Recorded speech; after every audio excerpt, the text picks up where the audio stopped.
इस वीडियो में आज हम डिटेल में जानेंगे FTX के क्रैश के बारे में। तो इस स्टोरी में दो प्लेयर्स हैं, बाइनेंस और FTX।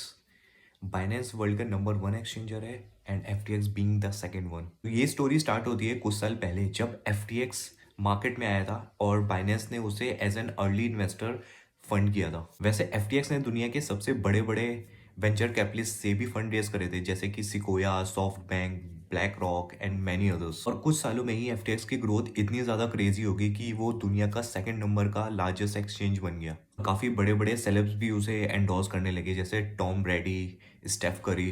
तो इनिशियल डेज में FTX और बाइनेंस की रिलेशन काफ़ी ज़्यादा फ्रेंडली हुआ करती थी, बट जैसे जैसे FTX ग्रो करने लग गया, ये अपने आप को एज अ कॉम्पिटिटर देखने लग गए।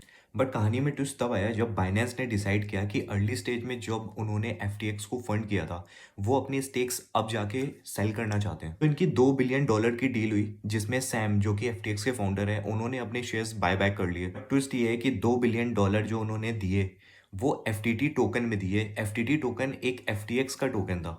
तो आगे के सिनेरियो में $2 बिलियन के FTT टोकन बाइनेंस के पास है और सैम ने, जो कि FTX के फाउंडर हैं, उन्होंने अपने शेयर्स बाय बैक कर लिए।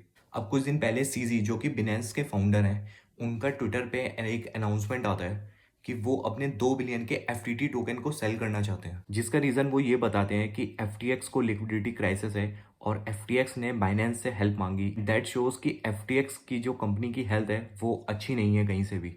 और जब CZ के 7 मिलियन फॉलोअर्स को ये पता चला कि वो FTT टोकन को सेल आउट करना चाहते हैं, तो आप खुद ही समझ सकते हो कि मार्केट में किस तरह का पैनिक आने वाला था। आपको क्या लगता है कि ये मार्केट क्रैश सिर्फ FTT टोकन की वजह से हुआ? नहीं, मार्केट में लोग FTX एक्सचेंजर पे काफ़ी ज़्यादा भरोसा करते थे और ये ट्रस्ट ब्रेक होने के बाद मार्केट काफ़ी ज़्यादा क्रैश हो गया, क्योंकि सेकंड नंबर का एक्सचेंजर के साथ अगर ऐसा हो सकता है, अगर वो ऐसा कर सकता है, तो यू नेवर नो हमारा क्रिप्टो सेफ है या नहीं है। अब आती है तीसरी कंपनी, एलेमेडा रिसर्च, जो कि FTX को लिक्विडिटी प्रोवाइड करती है और वो भी सैम ने ही स्टार्ट करी थी FTX से पहले। अगर एलेमेडा रिसर्च की रिपोर्ट देखें तो इनके पास $12 बिलियन के एसेट्स थे, जिसमें से $7 बिलियन सिर्फ लाइबिलिटी थी। ये भी कहा जाता है कि हाफ ऑफ द एसेट्स उनके FTT टोकन में ही थे।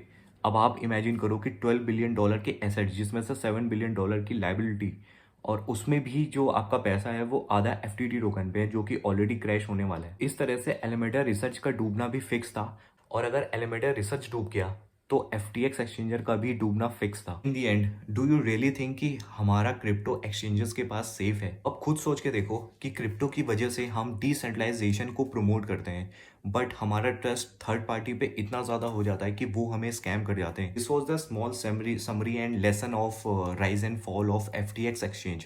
तो इससे आपने क्या सीखा, आप कमेंट सेक्शन में ज़रूर बताना, और ऐसे ही वीडियोज़ के लिए आप फॉलो करें हाउस ऑफ क्रिप्टोवर्स।